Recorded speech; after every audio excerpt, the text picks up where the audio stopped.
અભ્યાસ કર્યો, સંપર્ક બળ અને અસંપર્ક બળ.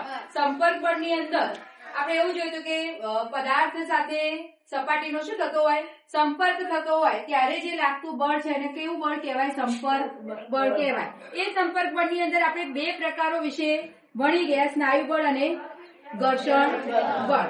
તો એની અંદર ઘર્ષણ બળની અંદર આપણે એવું જોયું હતું કે પદાર્થની ગતિનું શું થતું હતું, વિરોધ થતું હતું અને પદાર્થની ગતિની વિરુદ્ધ દિશામાં એક બળ લાગતું હતું. તો એવા પ્રકારના બળને આપણે કયું બળ કહીએ છીએ, ઘર્ષણ બળ. તો આ પાઠની અંદર ચેપ્ટર 9 ઘર્ષણ વિશે આપણે શું કરવાનું છે, અભ્યાસ કરવાનો છે. તો એના માટે આપણે જોઈએ તો આપણે ઘણા બધા એવા ઉદાહરણો આપી શકીએ, જેમ કે તમે ટ્રાફિક સિગ્નલ આગળ ઉભા હોય તો કોઈ પણ વ્હીકલ હોય, સાધન હોય, તો એને આપણે શું કરવું પડે, બ્રેક મારીને શું કરવું પડે, ઉભું રાખવું પડે. ત્યારે શું થાય, બ્રેક મારીએ ત્યારે શું થાય, સાધન જે છે એ થોડું પાછું ઠેલાય, એટલે કે સાધન જે દિશામાં ગતિ કરતું હતું એ ગતિની વિરુદ્ધ દિશામાં એક પ્રકારનું શું લાગે છે, બળ લાગે છે. તો એ બળને કયું બળ કહેવાય, ઘર્ષણ બળ કહેવાય.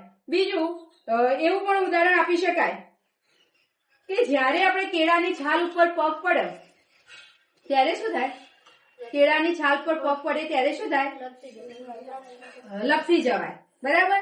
તો એનું કારણ શું છે, તો સપાટી કેવી હતી, લીસી.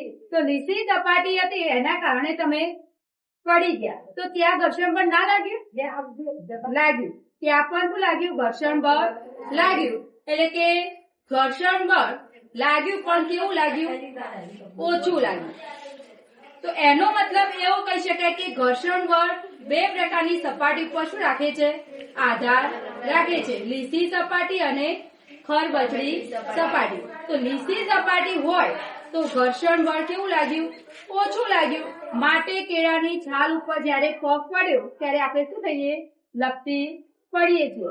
એ જ રીતે કોઈ સાબુ નું પાણી હોય, આપણે લીધા આરસ પારનું ભોય તળિયું હોય તો એ ભોય તળિયા ઉપર જ્યારે આપણે સાબુનું પાણી ઢોળીએ અને એના પર ચાલવાનો પ્રયત્ન કરીએ તો પણ આપણે શું થઈ જઈએ છીએ, લપસી પડીએ છીએ. તો એનું પણ શું કારણ આપી શકાય, સપાટી કેવી બની જાય છે, લીસી બની ગઈ.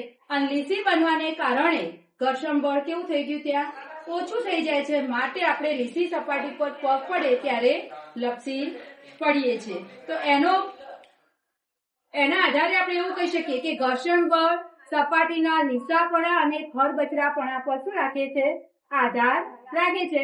એના માટે આપણે એક એક્ટિવિટી જોઈએ. એ એક્ટિવિટીની અંદર આપણે શું કઈ કઈ વસ્તુની જરૂર પડશે. તો અહીંયા આપણે એક આ કાંટો લીધેલો છે. આ કાંટાને શું કહેવાય, સ્પ્રિંગ બેલેન્સ. શું કહેવાય, સ્પ્રિંગ બેલેન્સ, એટલે કે સ્પ્રિંગ કાંટો છે. બીજું આપણે શું લીધું, અહીંયા એક ઈંટનો ઉપયોગ કર્યો. આ શું લીધું છે, પોલિથીનની રેડ લીધેલી છે અને એક દોરી લીધી છે. સૌપ્રથમ આપણે શું કરીએ, તો ઈંટને દોરી વડે શું કરી છે, બાંધી દીધી છે. હવે આપણે જે દોરીનો બીજો છેડો છે એ ત્યાં આગળ આપણે શું કર્યું, જે સ્પ્રિંગ કાંટાનો જે હૂક હતો ત્યાં દોરીને શું કરી દીધી, ફિટ કરી. હવે આપણે આ સ્પ્રિંગ બેલેન્સને શું કરીશું, ખેંચીશું, બરાબર. એનો કેટલો મૂલ્ય જોવા મળે છે જોવાનું છે. યુવરાજ અહીંયા આવશે,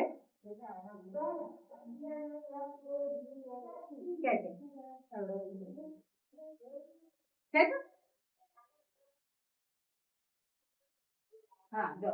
તો અહીંયા કેટલું મૂલ્ય જોવા મળે છે, ન્યૂટન ની અંદર જોઈએ તો 2.5 ન્યૂટન અને ગ્રામ ની અંદર જોઈએ તો 250 ગ્રામ.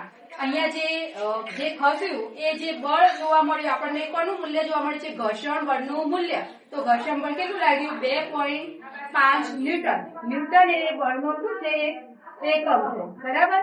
હવે આપણે આ જે ઈંટ હતી એના ઉપર એક શું ફિટ કરી દઈએ, પોલિથીનની બેગને વીંટાળી દઈએ ઉપરથી. અને પછી જોઈએ કે હવે ઘર્ષણ બળનું મૂલ્ય કેટલું જોવા મળે છે.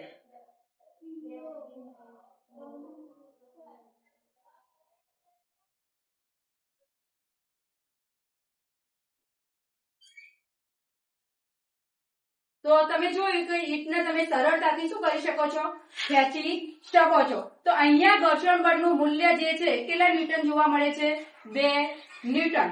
તો અહીંયા બંને મૂલ્યોની અંદર શું જોવા મળ્યું, તફાવત જોવા મળ્યો. પ્રથમ સમયે જ્યારે ખરબચડી સપાટી હતી ત્યારે બળનું મૂલ્ય હતું 2.5 ન્યૂટન. જ્યારે સપાટી કેવી બની, લીસી બની, ત્યારે ઘર્ષણ બળનું મૂલ્ય કેટલું જોવા મળે છે, 2 ન્યૂટન જોવા મળે છે. એટલે કે મૂલ્યમાં શું થયો, ઘટાડો થયો.